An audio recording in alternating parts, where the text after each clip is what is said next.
কিছুক্ষণের অপেক্ষা, তারপরেই নদিয়ার নবদ্বীপ বিধানসভা এলাকার অন্তর্গত চটির মাঠ, সেখানে কিন্তু নবদ্বীপ বিধানসভার বিজেপির যিনি প্রার্থী এবছরের শ্রুতি শেখর গোস্বামী, সেই শ্রুতি শেখর গোস্বামীর সমর্থনে কিন্তু বিজেপির হয়ে নির্বাচনী প্রচারে আসছেন উত্তরপ্রদেশের মুখ্যমন্ত্রী যোগী আদিত্যনাথ। আর তার আগেই কিন্তু নদিয়ার নবদ্বীপ বিধানসভার চটির মাঠে যে জনসভার মঞ্চ তৈরি করা হয়েছে, সেই জনসভার মঞ্চে কিন্তু চলছে একের পর এক এসপিজি কমান্ডো বাহিনীর পক্ষ থেকে পরীক্ষা নিরীক্ষা।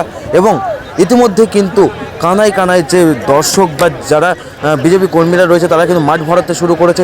ইতিমধ্যে যে জোর কদমে যে প্রস্তুতি শেষ মুহূর্তের, সেই প্রস্তুতি পর্ব কিন্তু চলছে জোর কদমে। আর সেই শেষ মুহূর্তের প্রস্তুতি পর্বের কিন্তু সেই ছবি উঠে এলো আমাদের ক্যামেরায়।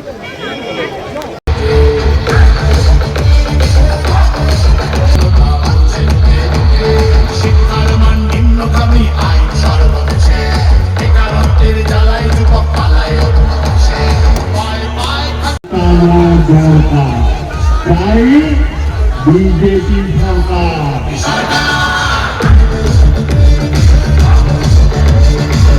সরকার চাকরি কেন যোগ্য পায় না বিচার, কয়লা বালি গরু মানুষ সবই হচ্ছে পাচার, হাটের মাথায় লুকিয়ে রাখা কালো টাকার পাহাড় বোঝাতে হবে সইব না।